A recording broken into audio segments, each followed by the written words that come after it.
আমার খুব ব্যথা লাগছে। আমি কেঁদে কেঁদে বললাম। তখন নিহাল শান্তভাবে আমাকে সান্ত্বনা দিতে লাগল। সে বলল, প্রথম প্রথম একটু ব্যথা লাগবেই, তবে এটা নিয়ে ভয় পাবি না। ধীরে ধীরে সব ঠিক হয়ে যাবে।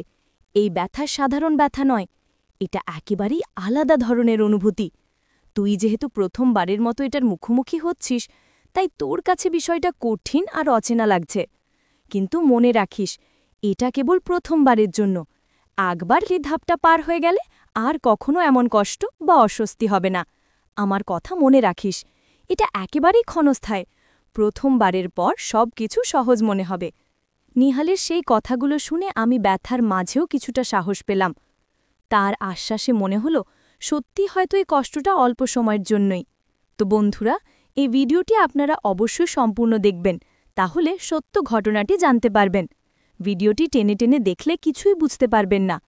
আর এখন আপনাদেরকে শুরু থেকে শেষ পর্যন্ত সম্পূর্ণ ঘটনাটি জানিয়ে দিচ্ছি। তার আগে ভিডিওটি লাইক দেবেন এবং এরকম আরও নতুন নতুন ভিডিও পেতে চ্যানেলটি সাবস্ক্রাইব করে রাখবেন। আমার নাম রিয়া, বয়স ২০ বছর। আমি সদ্য কলেজে ভর্তি হয়েছি। সবাই বলে আমি দেখতে খুব সুন্দরী, তাই প্রায়ই দেখি অনেক ছেলে আমার পেছনে ঘোরাঘুরি করে। কিন্তু আমি এসব নিয়ে কোনো গুরুত্ব দিই না। প্রেম ভালোবাসার বিষয়গুলো আমার কাছে কখনো তেমন আকর্ষণীয় মনে হয়নি। আমার বান্ধবীরা প্রায় সবাই কারো না কারো সঙ্গে সম্পর্কে জড়িয়েছে। তারা আমাকেও প্রায় বলে, রিয়া, একদিন সময় হলে তুইও প্রেমে পড়বি, তখন আমাদের কথাই মনে পড়বে। তাদের কথা শুনে আমি হেসে উড়িয়ে দিই, কারণ সত্যি এখনও এসব আমার ভালো লাগে না। আমার পরিবার শহরে বেশ পরিচিত। আমার বাবা মা দুজনেই শহরের বড় একটি কলেজের শিক্ষক। তবে কাজের কারণে তারা সবসময় আমার সঙ্গে থাকেন না, শুধু ছুটির দিনে আসেন। তখন আমাদের সময়টা আনন্দময় হয়। বাকিটা সময় আমি থাকি নিহালের সঙ্গে। নিহাল আমার থেকে প্রায় ৮ বছরের বড়। নিহাল সবসময় আমার খুব খেয়াল রাখে। বাইরে কোথাও যেতে হলে কিংবা কোনো কাজে সাহায্যের প্রয়োজন হলে সবার আগে তিনি এগিয়ে আসেন। পড়াশোনায় সমস্যা হলে ধৈর্য ধরে বুঝিয়ে দেন। ছোট থেকে নিহালের সঙ্গে থাকার কারণে তার ছাড়া আমি নিজেকে কেমন যেন অসম্পূর্ণ মনে করি। আমি আর নিহাল সবসময় একে অপরের সঙ্গী ছিলাম। ছোটবেলা থেকেই হাসি, কান্না, ঝগড়া সবকিছুই আমরা ভাগাভাগি করে নিতাম। বাবা মা আমাদের সঙ্গে থাকতেন না, তাই নিহালই ছিলেন আমার সবচেয়ে কাছের মানুষ। কিন্তু একটা ঘটনা আমাদের সম্পর্ককে বদলে দিল চিরদিনের জন্য। কলেজে ওঠার পর আমি পড়াশোনার পাশাপাশি কিছু নতুন বন্ধু পাই। তাদের সঙ্গে আড্ডা দেওয়া, ঘুরতে যাওয়া, এসবের কারণে ধীরে ধীরে নিহালের সঙ্গে আমার সময় কাটানো কমে গেল।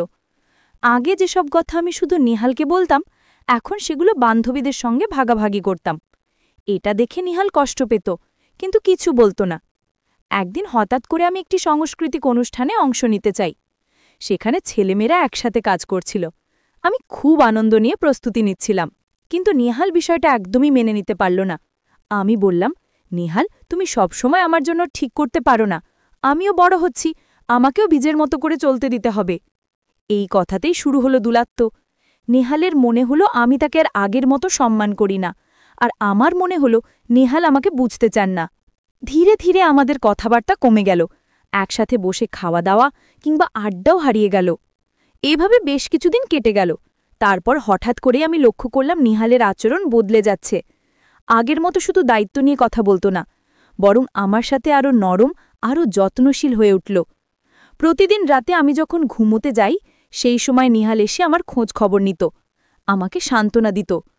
প্রথমে বিষয়টা আমি বুঝতে পারিনি, কিন্তু দিন যতই গড়াতে লাগল, ততই টের পেলাম নিহালের এই আচরণ একেবারেই ভিন্ন রকম। তার কথা বলার ভঙ্গি, যত্ন নেওয়ার ধরন, সব কিছুতেই যেন একটা অচেনা মায়া ভর করেছে। আমি ভেতরে ভেতরে কৌতূহলী হয়ে উঠলাম। ভাবতে লাগলাম, হঠাৎ এমন পরিবর্তনের পেছনে কী কারণ থাকতে পারে। আগে যে নিহাল কেবল কড়াকড়ি আর নিয়মের কথা বলতো, সে এখন প্রতিটি রাতে আমার পাশে এসে দাঁড়ায়, যেন আমাকে একা থাকতে না দেয়। একসময় আমার মনে হতে লাগল, নিহালের এই অচেনা ব্যবহারটা যেন কোনো গভীর রহস্য লুকিয়ে রেখেছে। যেন সে আমাকে কিছু বলতে চাইছে, কিন্তু কোনো অজানা কারণে মুখ খুলতে পারছে না। রাতগুলো মনে হয়েছে এক একটা ছোট অধ্যায়। প্রতিটা রাতেই আমি নিহালের রহস্য জানার জন্য ছোট ছোট চেষ্টা করে যাচ্ছি, কিন্তু সে প্রতিবারই কিছু না কিছুভাবে এড়িয়ে যাচ্ছে। তারপর একদিন আমি সন্ধ্যায় বই নিয়ে ঘরেই বসি। রাতে বিছানায় শোয়ার আগে ভাবলাম, আজ নিহালের সঙ্গে সরাসরি কথা বলে ফেলব। দুপুরে যতটা ঠান্ডা থেকেছি রাতে ততটাই সাহস জুগছিল। রাতে যখন সবাই ঘুমোতে যায় আমি জিজ্ঞেস করলাম, তুমি কেন হঠাৎ এত বদলে গেলে, কি হয়েছে? নিহাল একটু কণ্ঠ নামিয়ে মুচকি হেসে বলল, কিছু না, তুই বেশি ভাবছিস। তার চোখে একটু অস্বস্তির ছাপ দেখলাম, কিন্তু সে মুখ খুলল না।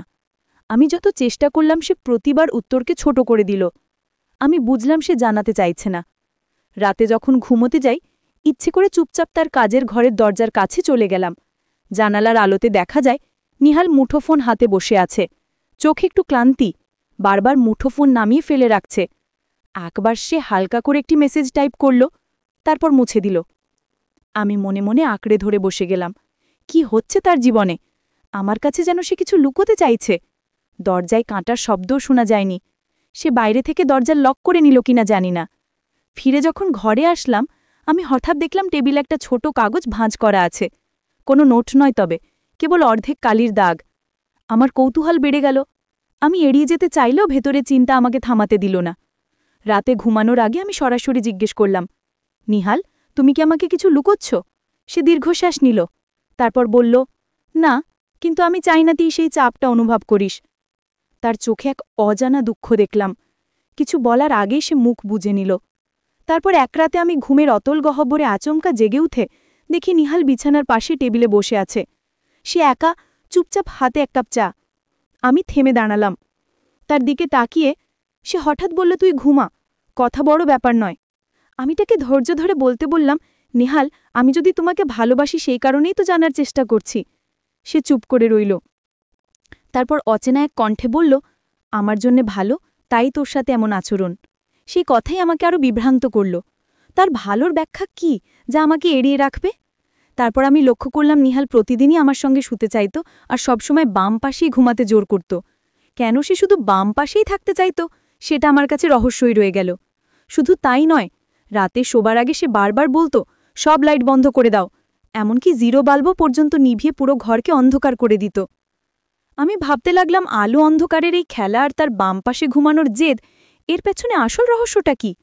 আমি ভেতরে ভেতরে আতঙ্ক আর কৌতূহলের মধ্যে পড়ে গেলাম। অন্ধকার ঘরে নিহালের এই আচরণের পেছনে কি আছে সেটা বুঝতে পারছিলাম না।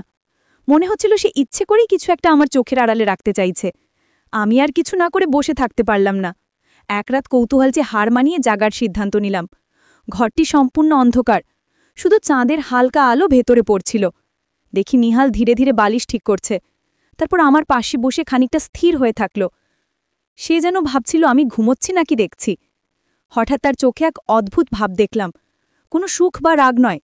নিহাল তারপর আমাকে বলল, তোর সঙ্গে আমি অনেক দিন ধরে একটি কথা শেয়ার করতে চাই, কিন্তু এখনও বলতে পারিনি। বহুবার চেষ্টা করেছি কিন্তু সবসময় থেমে গেছি। শুনিস, আমি তোর ওপর জোর করব না, কোনো জবরদস্তি করব না, সবকিছু তোর ইচ্ছে মতো হবে। যদি তুই নিজের ইচ্ছায় রাজি থাকিস তাহলে ঠিক আছে, আর না থাকলে তুই নিশ্চিন্তে অস্বীকার করতে পারিস। এই কথাগুলি কিন্তু তুই কাউকে বলবি না। আমি তোর মামা ঠিক আছি, কিন্তু এতদিন ধরে আমি যা অনুভব করেছি সেটার কথা বলতে পারিনি, এবার বলার সাহস হলো কেবল তোর কাছে। আমি অবাক হয়ে তার দিকে তাকিয়ে রইলাম। তার চোখে এক অদ্ভুত মিশ্র অনুভূতি, ভয়, লজ্জা সবই ছিল। সেই মুহূর্তে আমার মনে হলো নিহাল শুধু আমার যত্ন নিচ্ছে না, সে আমার প্রতি কোনো গভীর অনুভূতি রাখে যা এতদিন লুকিয়ে রেখেছে। কিন্তু ঠিক তখনই ভেতর একটা অদ্ভুত দ্বিধা অনুভব করলাম। আমি কিভাবে প্রতিক্রিয়া দেখাবো, কিভাবে সেই কথাগুলো বুঝব? আমার মন ঝড়ের মধ্যে যেন তলিয়ে যাচ্ছিল। নিহাল কিছুক্ষণ চুপ করে রইল, তারপর শান্ত স্বরে বলল, আমি শুধু চাই তুই বুঝিস, সবকিছু আমার উদ্দেশ্য ভালোই। আমি চাই না কোনো ভুল বোঝাবুঝি হয়, তাই আজ বললাম শুধু তোর কাছে। আমি ধীরে ধীরে নিজের কণ্ঠে বললাম, নিহাল, আমি চেষ্টা করব বুঝতে, কিন্তু একটু সময় চাই। সেই রাত্রি যেন আমাদের সম্পর্কের ইতিহাসে এক নতুন অধ্যায় শুরু করল। আমার কৌতূহল, ভীতি আর অবাক হওয়া সবই একসাথে মিশে একটি অদ্ভুত আবেগে পরিণত হলো। আমি বুঝতে পারলাম যে এই রহস্য এতদিন লুকানো ছিল, তার প্রথম আভাস আজ আমার চোখের সামনে এসেছে। তারপর রাতের অন্ধকারে আমরা দুজনে কিছুক্ষণ চুপচাপ বসে রইলাম। ঘরের নিঃশব্দতা কেবল আমাদের নিঃশ্বাসের শব্দ শোনাচ্ছিল। আমার হৃদস্পন্দন তীব্র হয়ে উঠল। মনে হলো যেন সময়ও থমকে গেছে। আমি ধীরে ধীরে বললাম, নিহাল, তুমি কি চাইছো? আমাকে বোঝাতে? আমি ধীরে ধীরে বুঝতে পারলাম নিহাল সবসময় আমার খেয়াল রাখছে, আমাকে ভালোবাসছে এবং নিরাপদ রাখতে চাইছে। এই উপলব্ধি আমাকে সাহস দিয়েছে এবং আমি ঠিক করলাম আমরা একে অপরের পাশে থাকব, পরিবারের মতো বিশ্বাস আর যত্ন নিয়ে। আর এই গল্পের মাধ্যমে আমি শিখেছি সত্যিকারের ভালোবাসা মানে হলো একে অপরের প্রতি যত্ন, সাপোর্ট এবং বিশ্বাস। এটাই সবচেয়ে গুরুত্বপূর্ণ। তো বন্ধুরা, এই ভিডিওটির দ্বিতীয় পর্ব যদি আপনারা পেতে চান, অবশ্যই চ্যানেলটি সাবস্ক্রাইব করে রাখবেন।